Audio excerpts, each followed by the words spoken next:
Next நம்ம என்ன பார்க்க போகிறோம் அப்படின்னா, இந்த ஹவுஸ் ப்ராப்பர்ட்டிஸ்க்கு நான் வந்து லோன் வாங்கியிருக்கலாம்.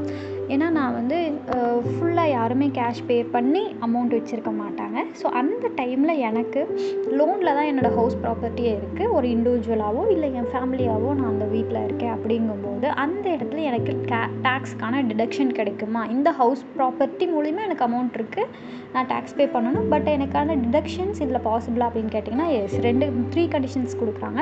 ஸோ ஃபர்ஸ்ட் கண்டிஷனில் வந்து என்ன சொல்கிறாங்கன்னா, the loan is taken or after April 1, 2022. Yes நம்ம 2022 தான் நம்மளுக்கான டேக்ஸ் வந்து எஸ்டாப்ளிஷ் பண்ணாங்க. அண்ட் இது வந்து நான் எவ்ரி இயர் நான் கொடுக்க முடியாது. ஏன்னா இப்போ நான் ஒரு ஹவுஸ் ப்ராப்பர்ட்டி நான் பில்ட் பண்ணுறேன் அப்படின்னா எனக்கு இந்த இயர் தான் எனக்கு அது கையிலே கிடச்சிருக்கு. ஸோ எனக்கு இதில் டிடக்ஷன் கிடைக்குமானா, yes every year April month நம்மளுக்கு நம்ம அந்த ஹவுஸ் வாங்கியிருந்தாலும் அந்த ப்ராப்பர்ட்டி நம்மக்கிட்ட கிடச்சிருந்தாலும் அந்த இடத்துல நம்மளுக்கு வந்து டிடக்ஷன் இருக்குது. எப்போ? ஆஃப்டர் April 1 இயர் மட்டும் டிஃபர் ஆகும். Next, the purchase or construction is not completed within 5 years for the end of the FY is which loan was availed. Yes financial year எஃப்ஐங்கிறது பார்த்திங்கன்னா ஃபினான்ஷியல் இயர். அந்த financial year 5 இயர்ஸுக்குள்ளே எனக்கான அந்த construction work continue ஆகலை, not கம்ப்ளீட்டாகவே இருக்குது. அப்படிங்கும்போது எனக்கு அந்த இடத்துல அந்த ஹவுஸ் ப்ராப்பர்ட்டிக்கான டிடக்ஷன் கண்டிப்பாக கிடைக்கும். ஏன்னா நான் கம்ப்ளீட்டே ஆகாத ஒரு ஹவுஸில் நான் யூஸ் பண்ண முடியாது. ஸோ அது எனக்கு வராது. நெக்ஸ்ட் ஒன் பார்த்திங்கன்னா கண்டிஷன் 2. செகண்ட் கண்டிஷனில் இருக்கக்கூடிய ஃபர்ஸ்ட் பாயிண்ட் என்னென்னு பார்த்தீங்கன்னா, the loan is taken as before 1st April 2022. 2022 ஏப்ரலுக்கு முன்னாடி நான் லோன் வாங்கியிருக்கேன் அப்படின்னா, ஒரு எக்ஸாம்பிளுக்காக 2022 கொடுத்தோம். பட் எவ்ரி இயர் அந்த இயரை நம்ம எடுத்துக்குவோம். ஏன்னா ஏப்ரலுக்கு அடுத்து வரக்கூடிய April 1க்கு அப்புறமா நம்ம அடுத்த academic year assessment year start ஆயிடும். ஸோ அதனால் நம்மளுக்கு பிஃபோர் கொடுத்துருக்காங்க. அதுக்கு முன்னாடி நம்ம லோன் வாங்கியிருக்கோம் அப்படிங்கும்போது எனக்கு அந்த இடத்துல ஹோம் லோனுக்கான டிடக்ஷன்ஸ் கிடைக்கும். நெக்ஸ்ட்டு கண்டிஷன் 3ல் பார்த்தீங்கன்னா, the loan is taken on or after 1 April 2022 for the purpose of repairs and renewals of house property. Yes நான் லோன் வாங்குகிறேன். செகண்ட் கண்டிஷனில் பார்த்தீங்கன்னா, நான் லோன் வாங்குகிறேன் எதுக்காகனா அந்த ப்ராப்பர்ட்டியை பை பண்ணுறதுக்காகவே லோன் வாங்குகிறேன். அப்படிங்கும்போது எனக்கு அந்த இடத்துல டிடக்ஷன்ஸ் கிடைக்கும். நெக்ஸ்ட்டு, நான் ஆல்ரெடி என்னோடய ஒர்க்கெலாம் கம்ப்ளீட் பண்ணிட்டேன். பட் அதோட ரிப்பேர்ஸ்க்காகவும் ரினவல் ஒர்க்குக்காகவும் நான் வந்து April 1க்கு அப்புறமா லோன் வாங்குகிறேன். அப்படிங்கும்போது எனக்கு அந்த இடத்துல அந்த டேக்ஸ் அந்த ப்ராப்பர்ட்டிக்கான டிடக்ஷன் கண்டிப்பாக எனக்கு கிடைக்கும்.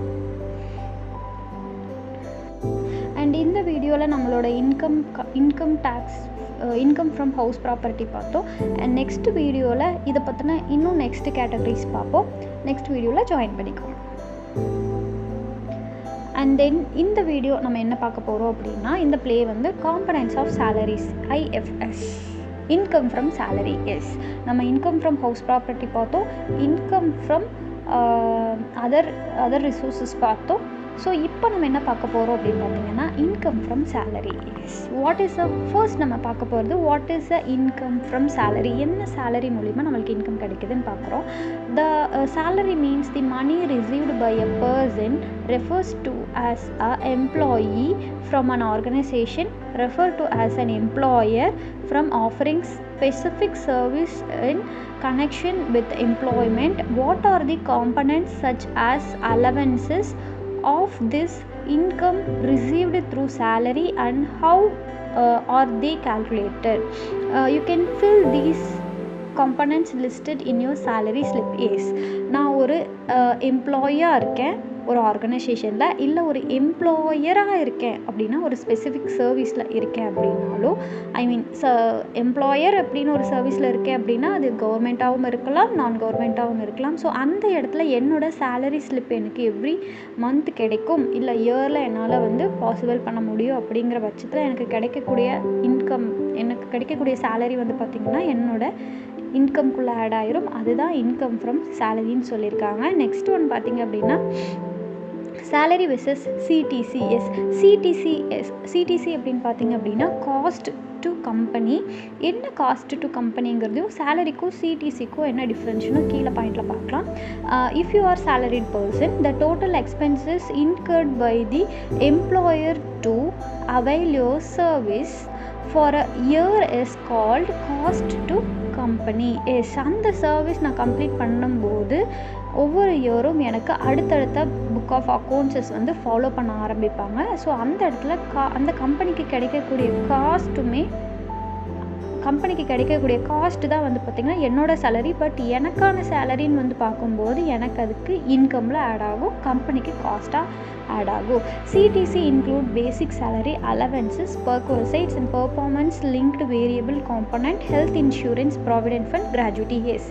ஒரு எம்ப்ளாயராக எனக்குன்னு பார்க்கும்போது அது எனக்கு salary. But CTC cost to கம்பெனின்னு பார்க்கும்போது அந்த இடத்துல என்ன ஆயிரும்னா எனக்கு அவங்க ப்ரொவைட் பண்ணுறதுனால சேலரியாக ப்ரொவைட் பண்ணலாம், அலவன்சஸாகவும், perquisites, performance linked variable component, health insurance, provident fund and gratuity, இந்த எந்த மோடில் வேணாலும் எனக்கு அவங்க அதை வந்து பண்ணி கொடுக்கலாம். ஸோ அது எல்லாமே கம்பெனியோட காஸ்ட்டில் ஆட் ஆகும்.